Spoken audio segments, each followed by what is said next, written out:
Jumpa lagi di channel Buya Family dengan saya Fajria. Ya, kali ini kita lanjutkan ke video sebelumnya, yaitu bab wudhu untuk pembacaan kitab Tarjamah Bulughul Maram karya Hasan Bandung. Let's go. Sebelumnya kita sudah membahas dari hadis 37 ya kemarin, bahwa sampai 43 bahwa wudhu itu semuanya 3 kali, yang sunnahnya boleh sekali, kemudian untuk mencuci hidung dan kepala boleh 1 kali saja karena tidak disebutkan berapa jumlahnya. Oke, sekarang yang hadis ke-44, an Laqiti bin Sabirata qala Rasulullah sallallahu alaihi wasallam asbigil wudu'a wa khallil bainal asabi'i wa baligh fil istinsyaq ya, jadi ke hidung, illa an takuna shaima, akhrajahul arba'atu wa sahahu Ibnu Khuzaimah. Yang artinya dari Laqit ya bin Sabirah, ia berkata, telah bersabda Rasulullah sallallahu alaihi wasallam, sempurnakanlah wudhu dan selat-selatilah antara jari-jari, dan bersungguh-sungguhlah pada menaikkan air ke hidung, kecuali kalau engkau saum. Dikeluarkan dia oleh 4 dan disahkan dia oleh Ibnu Khuzaimah. Ya, lanjut hadis ke-45. Wali Abi Dawud fi riwayat iza tawaddanta edokta ya famadamid, dan bagi Abi Daud pada satu riwayat, apabila engkau berwudu hendaklah engkau berkumur-kumur. Jadi ada tambahan lagi, berkumur.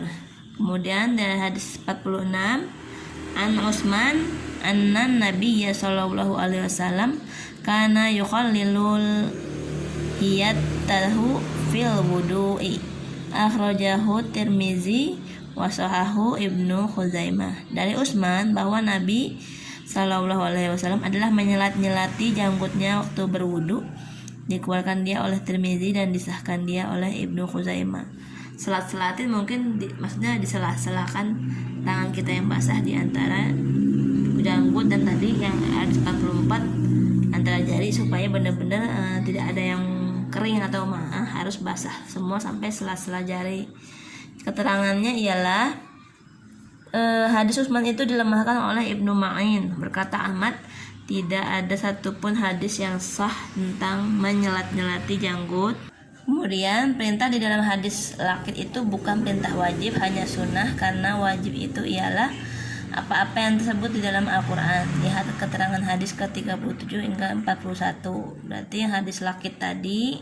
Kemudian hadis ke-47, an Abdillahi bin Zaidi qala anna Nabiyya sallallahu alaihi wasallam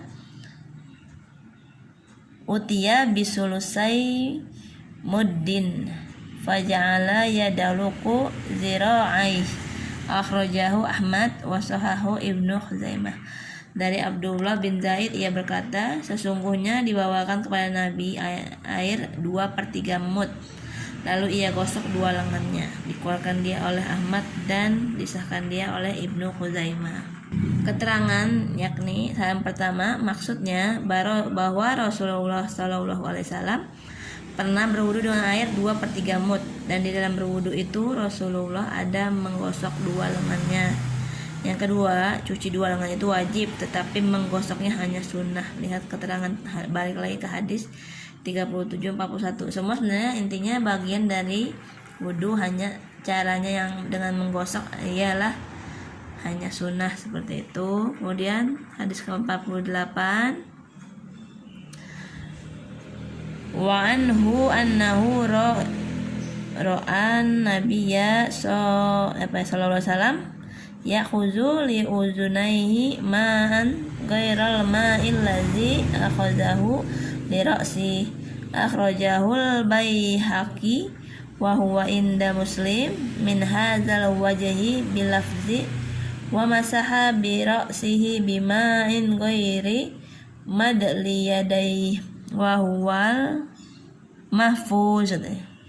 Dan daripadanya yang Abdullah bin Zaid bahwasanya ia melihat Nabi Shallallahu Alaihi Wasallam mengambil buat dua telinganya air yang bukan ia gunakan buat nyapu kepalanya, berarti beda airnya. Kemudian dikeluarkan dia oleh Baihaqi, tetapi hadis itu di sisi Muslim dari riwayat itu juga dengan lafaz bla bla bla ya, dilanjutkan, dan Rasulullah usap kepalanya dengan air yang bukan dari sisa dua tangannya, dan itulah lafaz yang mahfuz. Artinya lafaz yang mahfuz di sini yang terpelihara, kuat atau sah. Keterangannya ialah, ringkasnya, ada banyak hadis yang menunjukkan bahwa Rasulullah usap kupingnya dengan air bekas usap kepalanya.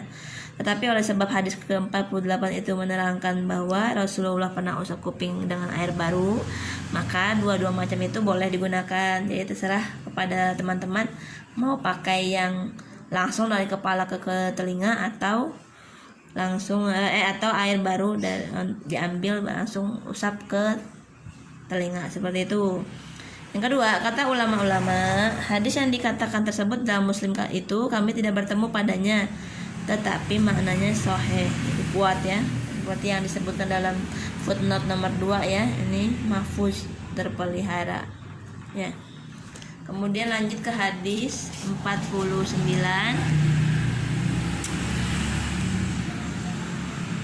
An Nabi Hurairah qala sami'tu Rasulullah sallallahu alaihi wasallam yaqulu inna ummati ya'tuna yaumal qiyamati gurran muhajjalin min asaril wudu'i faman istata'a minkum an yutila gurratahu falyaf'al, muttafaqun alaih wa lafzul lil muslim. Dari Abi Hurairah ia berkata, ayah mendengar Rasulullah bersabda bahwasanya umatku akan datang di hari kiamat di dalam keadaan cemerlang mukanya dan dua tangannya dari bekas wudu. Oleh itu, barang siapa dari kamu bisa melebarkan cemerlangnya, hendaklah ia berbuat. Muttafaqun alaih, tetapi lafaz itu bagi Muslim. Keterangannya di sini, hadis ini menggambarkan supaya orang yang berwudu mencuci mukanya dan dua tangannya lebih dari batas. Jadi nggak apa-apa, supaya benar-benar ditambah cemerlang seluruh bagian tubuh kita lah gitu ya. Kemudian hadis ke-50 nih. An Aisyah qalat qala kana Nabi sallallahu alaihi wasallam yujibuhu at-tayammunu fi tana'ulihi wa tarajjulihi wa tuhurihi wa fi sya'ni kulli, muttafaqun alaih. Dari Aisyah ia berkata, adalah Nabi Shallallahu Alaihi Wasallam suka memulai dari kanan pada memakai kasut dan bersisir dan bersuci dan pada semua urusannya. Muttafaq alaih. Hadis ke-51.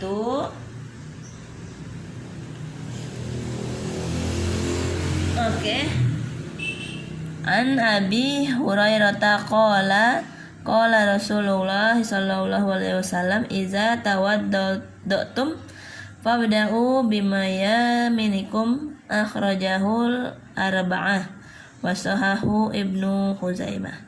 Dari Abi Hurairah ia berkata, telah bersabda Rasulullah sallallahu alaihi wasallam, apabila kamu berwudu hendaklah kamu mulai dari anggota-anggota kanan kamu. Dikeluarkan dia oleh 4 dan disahkan dia oleh Ibnu Khuzaimah. Keterangannya seperti berikut. Anggota wudu yang mempunyai kanan dan kiri ialah tangan dan kaki, jelas. Yang kedua, di hadis tersebut ke Rasulullah perintah kita memulai dari yang kanan. Tiap-tiap perintah itu hukumnya wajib kecuali kalau ada keterangan.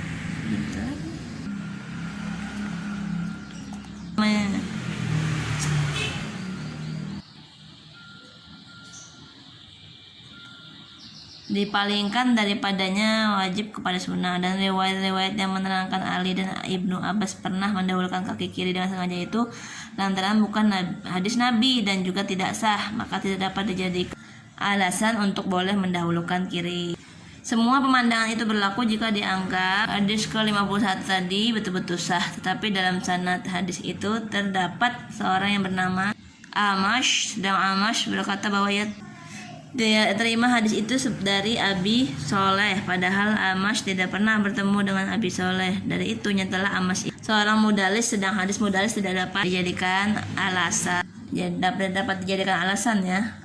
Abu Hatim berkata, Amas tidak dengar apa-apa dari hadis dari Abi Soleh Maula Ummi Hani.